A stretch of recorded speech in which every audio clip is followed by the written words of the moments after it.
Olá, o meu nome é Sala. Meu nome é Daniela Caroni. E nós dois somos integrantes da equipe tributária do Core Law. Hoje nós vamos falar um pouco sobre o planejamento tributário nas incorporações imobiliárias. Bom, gente, para começar, a gente vai falar de planejamento tributário em incorporações imobiliárias. O primeiro ponto é o que é incorporações imobiliárias. Conforme definição legal, a incorporação imobiliária é a atividade exercida com o intuito de promover e realizar a construção para alienação total ou parcial de edificações ou conjunto de edificações compostas de unidades autônomas. Ou seja, é a hipótese em que o terreno é adquirido para a construção de diversas unidades autônomas, sejam casas, apartamentos, que vão ser vendidos posteriormente. Um exemplo natural é quando há a construção de um prédio com diversos apartamentos e vende-se os apartamentos separadamente. Então, isso é incorporação imobiliária. Bom, a partir desse conceito, então, quais são os regimes de tributação aplicáveis às incorporações imobiliárias? Basicamente, nós temos três regimes que são o lucro presumido, o lucro real e o regime especial de tributação. Então, em rápidas pinceladas, vamos conceituar do que se trata cada um. Lucro real, em linhas gerais, é a receita da qual eu deduzo, então, os tributos, os custos, as despesas e apuro, então, o resultado final, o efetivo ganho que eu tenho na operação. E sobre este valor, então, chamado lucro, e por que lucro real? Porque ele é baseado nas receitas e nas despesas efetivamente incorridas no exercício, eu aplico a alíquota do imposto de renda e a alíquota da contribuição social sobre o lucro.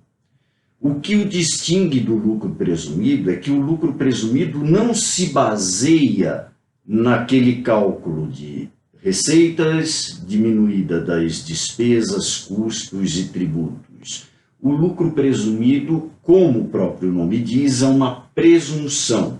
Então, toma-se o percentual de 8%, aplica-se sobre as receitas de vendas e obtém-se, então, a base de cálculo para o imposto de renda e para a contribuição social sobre o lucro. O RET é um regime especial de tributação que somente é aplicável para as incorporações submetidas ao regime de afetação. Regime de afetação é quando, grosseiramente falando, a incorporadora segrega todo o patrimônio necessário à execução daquele empreendimento.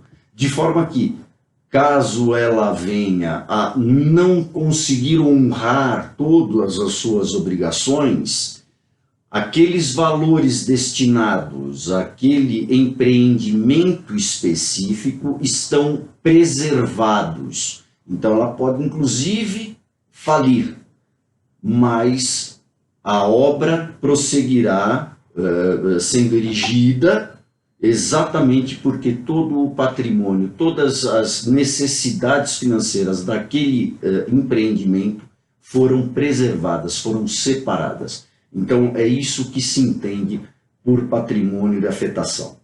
Então, voltamos. Quais são os regimes de tributação aplicável às incorporações? Então, nós temos o lucro presumido, cuja base de cálculo para imposto de renda e para contribuição social equivalem a 8% da receita bruta das vendas. A alíquota do imposto de renda, então, é de 15%, e se essa base de cálculo assim apurada superar R$20.000 a cada mês, nós teremos a incidência do adicional de imposto de renda de 10% sobre esse valor excedente de R$20.000. Além disso, nós teremos a contribuição social sobre o lucro, que será calculada à razão de 12% da receita bruta. Esta será a base da contribuição social sobre o lucro, e sobre essa base de cálculo, então, devemos aplicar a alíquota de 9%, encontrando assim o valor da contribuição social sobre o lucro devida. E temos ainda as contribuições ao PIS e à COFINS, cujas alíquotas somadas é de 3,65%. E esses 3,65% deve ser aplicado sobre a receita bruta para que a gente obtenha, então, o valor das contribuições a serem recolhidas. Já o lucro real, como dito, será o lucro efetivamente apurado na operação, receitas menos tributos, menos custos, menos despesas, sobre ele aplicação então as mesmas alíquotas de imposto de renda e contribuição social, quais sejam, para o imposto de renda, 15% sobre a totalidade do lucro e 10% de adicional de imposto de renda sobre a porção do lucro mensal que exceder de R$20.000. A contribuição social vai ser calculada a alíquota de 9% sobre este lucro assim apurado. Neste caso, as contribuições ao PIS e à COFINS, a soma das alíquotas dessas contribuições será de 9,25%, como vocês percebem, muito superior aos 3,65% incidentes no caso da apuração com base no lucro presumido.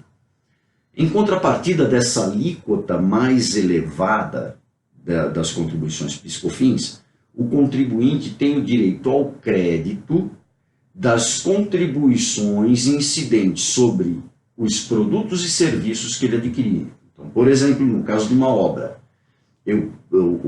a incorporadora poderá creditar-se das contribuições ao PIS e COFINS incidentes sobre, por exemplo, tijolos, concreto, aço para construção e demais insumos utilizados na obra, bem como sobre as subempreitadas contratadas, por exemplo, os serviços de instalação hidráulica e instalação elétrica prestados por pessoas jurídicas. Não cabe aí o cálculo de créditos sobre a mão de obra dos empregados que trabalham nessa obra. Então, há que se fazer o cálculo para ver o que é mais vantajoso, se os 9,25 na saída com o crédito na entrada ou os 3,65. Mas isso é um assunto que vamos tratar mais adiante. Já no RET, no regime especial de tributação, nós temos uma alíquota única a ser aplicada sobre a receita total de vendas, que é de 4%. Então, eu aplico 4% sobre a receita de venda das unidades e obtenho o valor de todos os tributos, e quito todos os tributos. Em relação a essas distinções, então, entre lucro presumido, lucro real e regime especial de tributação, qual deles é o melhor a ser adotado? E a resposta correta é depende. E depende do quê? Da fase da execução da obra. Veja só, no início da obra, a tendência é que a incorporadora deva suportar despesas elevadíssimas com toda a terraplanagem, construção de subsolo, fundações e tudo mais, mas ainda provavelmente não terá um ritmo de vendas tão acelerado. Então, no início da obra, é muito provável que as despesas sejam elevadíssimas em contraponto a receitas muito pequenas. Ora, é muito provável, então, que neste primeiro, talvez segundo ano de execução da obra, a incorporadora apure prejuízo. Então, é muito mais conveniente, neste momento, adotar o lucro real. Ao menos não se paga imposto de renda e contribuição social, ou paga-se sobre um lucro ínfimo, o que é vantajoso. Por outro lado, temos que considerar, com relação às contribuições ao PIS e a COFINS, nós temos a alíquota de 9,25% incidindo sobre as receitas, com direito ao crédito do que incidiria ou do que incidiu sobre as entradas. Então, eventualmente, neste primeiro período das obras, é mais vantajoso optar pelo lucro real. A partir disto, há que se considerar a possibilidade de adotar o RET. Quando as receitas forem elevadas, adota-se então o RET, 4% sobre a receita. Eu tenho todos os meus tributos quitados, o que é bastante razoável. Porém, o RET, segundo o entendimento da Receita Federal, só pode ser adotado até a conclusão da obra, até o momento da conclusão da obra. Uma vez concluída a obra, não mais pode ser adotado o RET. Então, a incorporadora fica obrigada ou volta à condição de ter que optar entre lucro real e lucro presumido. Neste momento, então, que já foi concluída a obra, não se pode mais adotar o RET.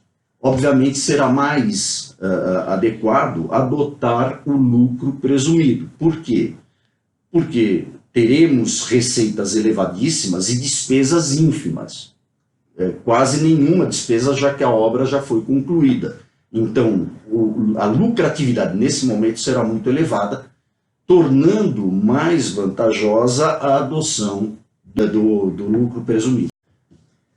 Bom, gente, então, agora que a gente falou um pouco da melhor forma de tributação, qual o melhor regime tributário a ser aplicado para a incorporadora, vamos tratar de como reduzir a tributação do terrenista. Quem é o terrenista? É aquela pessoa física ou jurídica, que vende terreno onde vai ser construída a incorporação imobiliária. Uma vez que você vende esse terreno para a incorporadora, esse terrenista, qual tributação ele está sujeito? Bom, se esse terrenista vender em pessoa física, ele vai estar sujeito a imposto de renda sobre o que a gente chama de ganho de capital. O que é esse ganho de capital? É a diferença entre o valor de venda e o valor de aquisição. Sobre essa diferença vai incidir o imposto de renda numa alíquota variável de 15% a 22,5%. 15% até 5 milhões e 25%, aí conforme vocês conseguem ver no slide, toda uma progressividade da alíquota, sendo a máxima 22,5% até 30%, se esse ganho de capital for mais de 30 milhões. Se o terrenista for pessoa jurídica, também, como o Sala já vinha falando, vai estar sujeito a 2 regimes de tributação, ou lucro real e lucro presumido. Aqui vamos deixar bem claro que estamos partindo do pressuposto que esse terreno a ser vendido está registrado no estoque da empresa. Pelo lucro real, esse valor recebido pela venda vai ser tributado a 34%, que aí a gente já está somando as alíquotas de IR e CS. Então, vai ser 34% sobre o lucro a ser obtido com essa venda desse imóvel registrado no estoque. Além disso, também sobre a receita bruta advinda dessa venda, também vai incidir PIS/COFINS não cumulativo na alíquota de 9,25%, considerando aqui, como já adiantado, a possibilidade de descontar créditos, né? Uma vez que o lucro real está sujeito ao regime não cumulativo de PIS/COFINS. Por outro lado, se tratando do regime de tributação pelo lucro presumido, e aqui também a gente vai falar de empresa que tem atividade imobiliária, ou seja, tem seu contrato social especificado que realiza e exerce atividade imobiliária, e esse terrenista está vendendo um imóvel registrado no seu ativo circulante estoque, a receita bruta advinda dessa venda vai ser tributada sobre a alíquota efetiva de 3,08%. Como é que a gente chegou nessa alíquota? Justamente pelos cálculos da presunção explicado pelo Sala, sendo presunção da receita bruta de 8% para o cálculo do IR e 12% para o cálculo da CSLL. No caso ainda de lucro presumido, essa receita também vai ser tributada pelo PIS/COFINS cumulativo na alíquota de 3,65%.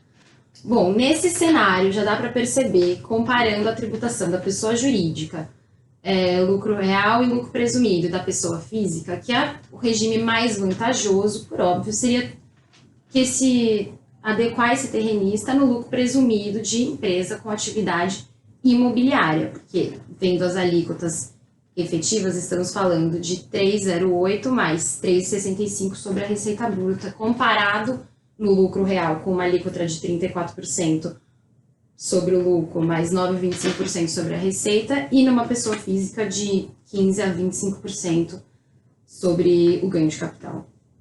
Então, a primeira estrutura que a gente trata aqui para tentar reduzir a tributação desse terrenista é justamente para que essa venda seja realizada por uma empresa imobiliária pelo lucro presumido. Como é que seria feito isso? O terrenista, na sua pessoa física, integraliza o capital de uma empresa imobiliária, integraliza o capital com esse imóvel a ser revendido. Uma vez integralizado o capital dessa empresa imobiliária, vende esse terreno para a incorporadora. Opta pelo lucro presumido, e aí a gente estaria falando dessa tributação mais benéfica de 3,08 mais 3,65. Tem alguns pontos de atenção para conseguir validar essa estrutura e esse planejamento tributário. O primeiro seria que a incidência de TBI, quando da transferência do terrenista pessoa física para sua empresa pessoa jurídica no lucro presumido, que em São Paulo a gente está falando de uma alíquota de 3% sobre o valor venal. E além disso, para a empresa poder se beneficiar dessa tributação menor pelo lucro presumido, como já dito anteriormente, ela tem que ter atividade imobiliária no seu contrato social, e é essencial também que esse imóvel esteja registrado no seu ativo circulante, no seu estoque, justamente para demonstrar desde o início que esse imóvel sempre teve a intenção de revenda.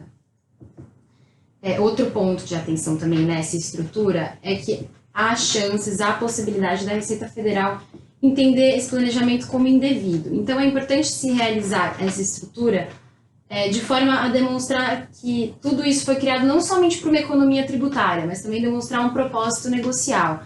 Então, dá um tempo maior na sua criação e também buscar para que essa empresa tenha outras atividades, para desvincular simplesmente essa intenção única de redução da tributação.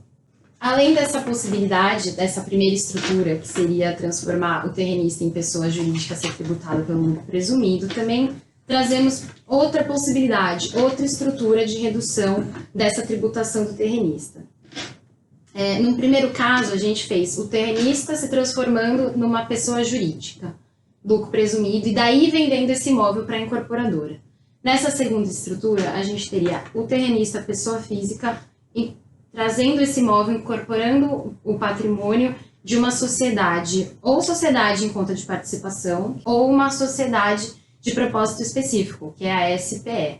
Nesse caso, diferente do outro, o terrenista se tornaria sócio da incorporadora. Então, não é que ele vai instituir uma pessoa jurídica para revender para a incorporadora. Ele vai se juntar com a incorporadora para fazer uma nova sociedade e daí, em conjunto com ela, nessa sociedade, realizar a incorporação imobiliária. E aí, obviamente, receberia os valores advindos do seu terreno quando da venda das unidades autônomas. As desvantagens dessa segunda estrutura. Tal como no primeiro caso, vai haver incidência de TBI quando da transferência do terrenista para a SCP ou SPE, também na alíquota de 3% aqui em São Paulo, sobre o valor venal. Também, nesse caso, a estrutura é um pouco mais complexa. Né? O que acontece quando o terrenista vira sócio da incorporadora, ele acaba tomando um pouco de risco do negócio da incorporação imobiliária. Então, esse ponto é uma questão a ser avaliada. Porém, tem menos risco de questionamento da Receita Federal, uma vez que o propósito negocial aqui é muito claro, já que vai ser realizada a incorporação imobiliária por meio dessa sociedade a ser constituída.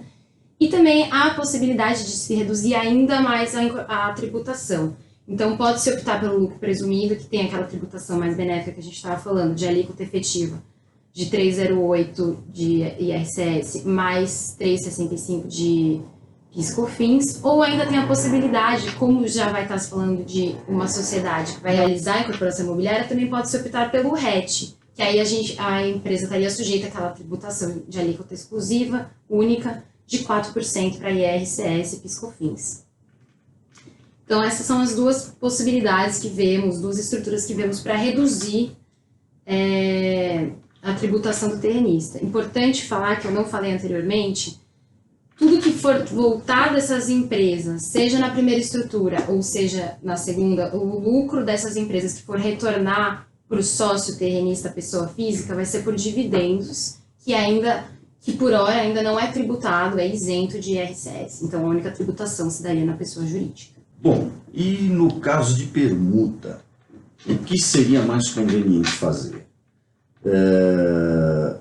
Vamos, então, primeiro tratar da pessoa física, quando ela, então, dá o seu terreno em troca de uma unidade construída, por suposição. Se imaginarmos que essa permuta vai ocorrer sem torno, ou seja, a pessoa física entregará o seu terreno para receber uma unidade construída sem nenhum recebimento de dinheiro adicional, ou seja, exatamente pelo mesmo valor, essa pessoa física, pura e simplesmente, vai substituir o seu patrimônio. Vai sair o terreno, vai dar baixa lá na sua declaração de bens de um terreno e vai ingressar com um apartamento, uma casa ou equivalente, tá? Com a unidade construída. Neste caso, então, não haverá imposto de renda a pagar. Poderá haver imposto a pagar se houver torna. Então, imaginemos que ela deu o seu terreno e, além do apartamento, casa, loja comercial, ela receba uma quantia em dinheiro. Aí essa pessoa física vai ter que fazer o cálculo do ganho de capital auferido e tributá-los pelo imposto de renda. Então, o imposto de renda ele vai incidir sobre o valor da torna proporcionalmente ao valor total do negócio. Então, imagine que o imóvel estava registrado na declaração por 10 e, além de receber uma unidade construída, vai receber mais 2. Então, esses 2 equivalem a 20%, 20% do valor, então, será tributado pelo imposto de renda. No caso de pessoa jurídica, aí nós temos duas situações distintas. Imaginando tratar-se, então, de uma pessoa jurídica tributada pelo imposto de renda com base no lucro real, o que nós vamos ter, a rigor, é exclusivamente a tributação do valor da torna, se houver. Então, se a pessoa jurídica entregar a sua propriedade em troca da unidade construída e mais uma quantia em dinheiro, o lucro da operação a ser apurado é exatamente essa quantia em dinheiro que ela vai receber. E só essa quantia é que será tributada. Eu quero observar que eu não estou tratando aqui de negociação com propriedade rural. Aí, então, a regra é específica, o ganho de capital deve ser calculado com base no valor da terra nua. É um regramento muito específico que nós poderemos nos dedicar a ele em apresentações futuras, mas não hoje, tá? Isso aqui vale, esta norma vale exclusivamente para imóvel urbano. Agora, no caso dessa pessoa jurídica que está permutando o seu terreno, ela ser tributada no lucro presumido, nós teremos uma bitributação, por assim dizer. Pelo seguinte, a Receita Federal entende que, ao entregar o terreno para receber uma unidade construída, esta pessoa jurídica tributada com base no lucro presumido está alienando esse terreno e, portanto, deve reconhecer que o valor a ele correspondente deve ser registrado como receita. E sobre esse valor, então, eu vou aplicar os 3,08% mais os 3,65% aos quais a Dani se referiu agora há pouco. Ou seja, eu devo tributar como se de uma venda se tratasse, sendo que eu só estou substituindo ativos. Eu não estou auferindo a rigor nenhuma receita quando eu faço uma permuta por valores idênticos, sem torna. Só que a Receita Federal entende que, então, na entrega do terreno tem a incidência do imposto de renda. Ao receber a unidade construída e vendê-la, eu vou ter nova incidência.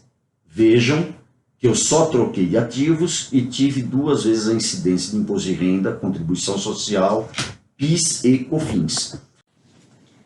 Bom, gente, era isso que a gente tinha para falar para vocês hoje sobre a tributação da incorporadora e do terrenista. E fiquem à vontade para tirar suas dúvidas, seja por e-mail ou outra forma de contato, e fiquem atentos aos nossos novos vídeos, acompanhem a gente nas redes sociais. Muito obrigado a todos. Obrigada, gente. Tchau, tchau. Tchau.